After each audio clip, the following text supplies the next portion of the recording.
India's premier యూనివర్సిటీలో BTech 100% placements, 100% education loan only in Karnavati university, Ahmedabad. Covid మహమ్మారి మరోసారి ప్రపంచాన్ని వణికించబోతుంది. ఇప్పటికే ఆగ్నేయ ఆసియా దేశాల్లో సింగపూర్, మలేషియా, తైవాన్ లాంటి చోట్ల కేసులు నమోదవడం ప్రారంభమైంది. ఆయా ప్రాంతాల్లో సివియారిటీ కూడా పెరిగింది. సో ఇప్పుడు ఈ నేపథ్యంలో కేంద్ర ప్రభుత్వం ఒక సమీక్ష సమావేశాన్ని నిర్వహించింది.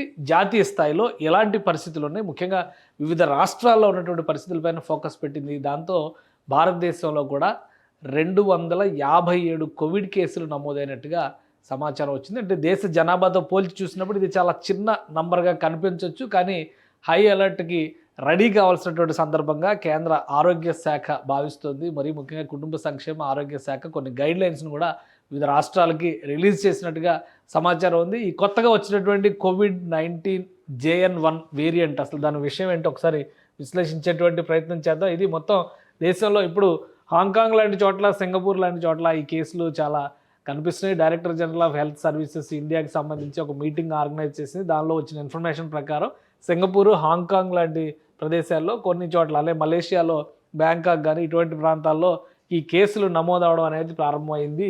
వాటిపైన ఫోకస్ పెట్టిన నేపథ్యంలో ఇప్పుడు ఇండియాలో మే 19 వరకు ఉన్నటువంటి కేసెస్, ఈ సంవత్సరం మే 19 అంటే నిన్నటి వరకు ఉన్నటువంటి కేసెస్ చూస్తే కోవిడ్-19 కేసెస్ 257 కేసులు నమోదైనట్టుగా ఉంది. అయితే సివియారిటీ ఇది పెద్దగా భయపడాల్సినటువంటి అవసరం లేదు. Very low figure considering to the largest population of the country.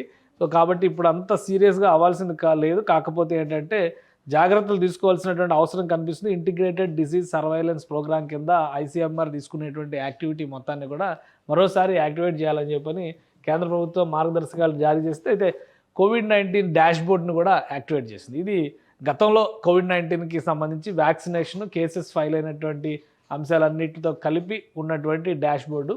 So ఇప్పుడు మళ్ళీ దాన్ని యాక్టివేట్ చేసింది. పర్సంటేజ్ వైజ్గా అక్కడ 0 కనిపిస్తున్నప్పుడు కూడా 257 కేసెస్ అంటే మన పాపులేషన్తో కన్సిడర్ చేసినప్పుడు చాలా చిన్న విషయంగానే మనం చూడాల్సి ఉంటుంది. మొత్తం మీద ఇక్కడైతే 4,40,11,240 కేసులు గతంలో జరిగినటువంటివి. డెత్ వైజ్గా చూస్తే 1.18% మాత్రం డెత్ ఉంది. కాబట్టి మనం చాలా సక్సెస్ఫుల్గా హార్డ్ హ్యాండిలింగ్ చేయగలిగాము కరోనాని అని చెప్పని గవర్నమెంట్ పదే పదే చెబుతూ వచ్చింది. కానీ ఇప్పుడిప్పుడే యాక్టివేట్ అవుతున్నటువంటి కేసుల విషయంలో మాత్రం అప్రమత్తతో ఉండాలి. రాష్ట్రాలకి మార్గదర్శకాలను కూడా జారీ చేసింది. ఆరోగ్య శాఖ స్పెషల్ ఫోకస్ పెట్టాలని చెప్పని సూచించింది. ఫస్ట్ నమోదైనటువంటి కేసులు కేరళలో, మహారాష్ట్రలో వచ్చినాయి.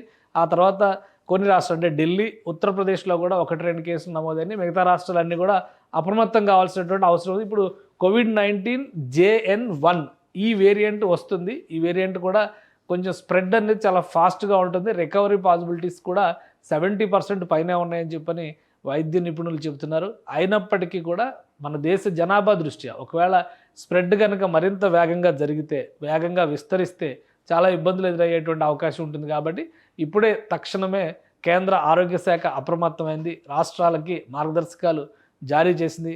కేసులు 257 మాత్రమే అయినప్పటికీ కూడా ఎవరికి వారు వ్యక్తిగత జాగ్రత్తలు తీసుకోవాల్సినటువంటి అవసరం ఉందని సూచిస్తోంది. కోవిడ్ సందర్భంలో ఎలా అయితే ఉన్నామంటే ఇమ్మీడియట్గా సోషల్ డిస్టెన్స్ అనేటువంటి కాన్సెప్ట్ రాకపోయినా కానీ మినిమం జాగ్రత్తలు అంటే ఎప్పటికప్పుడు చేతుల్ని శుభ్రపరచుకోవడం కానీ, అలానే తాగేటువంటి నీళ్ళ విషయంలో జాగ్రత్తలు తీసుకోవడం కానీ, జలుబు దగ్గు లాంటివి వచ్చినప్పుడు మరింత అప్రమత్తంగా ఉండడం, మాస్క్ ధరించేటువంటి జనసమూహాల మధ్యలోకి వెళ్ళేటప్పుడు మాస్క్ ధరించడం, ఇవన్నీ కూడా అలవాటుగా మార్చుకోవాల్సినటువంటి పరిస్థితి ఉంది ప్రస్తుతానికి అని డైరెక్షన్స్ ఇచ్చారు. కేసులు నమోదైనటువంటి ముఖ్యంగా మెట్రో సిటీస్ ఉన్నటువంటి ప్రదేశాల్లో, జనసమ్మర్దం ఎక్కువగా ఉండేటువంటి ప్రదేశాల్లో స్వీయ నియంత్రణ, స్వీయ రక్షణకు సంబంధించినటువంటి జాగ్రత్తలు తీసుకోవాల్సిన అవసరం ఉందని కేంద్ర ఆరోగ్య శాఖ చెబుతోంది. సో కోవిడ్-19 మరోసారి వస్తుందంటే కూడా అందరి కాళ్ళల్లో వణుకు మొదలైనటువంటి పరిస్థితి మనం ఆల్రెడీ 2020లో చూసాం. జనాల పరిస్థితి ఏ విధంగా ఉంది. అన్ని దేశాలు కూడా అగ్రరాజ్యం, పేదరాజ్యం అనేటువంటి అభిప్రాయం లేదు. ఎక్కడికక్కడ కూడా తీవ్రమైనటువంటి పరిస్థితులు ఎదుర్కోవాల్సిన ఆవశ్యకత ఆ రోజు ఏర్పడింది. ఇప్పుడు ఉన్న పరిస్థితిలో స్టార్టింగ్ పాయింట్లోనే ఉంది కాబట్టి జాగ్రత్తలు తీసుకోవాలి. కేవలం 257 కేసులు మాత్రమే భారతదేశం మొత్తంలో నమోదైనవి. ఇవి అధికారికంగా వచ్చినటువంటి రిపోర్ట్స్. కాబట్టి కోవిడ్ వ్యాప్తిని, కోవిడ్ మహమ్మారి వ్యాప్తి తీవ్రతని దృష్టిలో ఉంచుకొని ఎవరికి వాళ్ళు జాగ్రత్తలు పాటించడం మంచిది. సుమన్ టీవీలో మీ పర్సనల్ అండ్ బిజినెస్ ప్రమోషన్స్ కోసం కింది నెంబర్కి కాంటాక్ట్ చేయండి.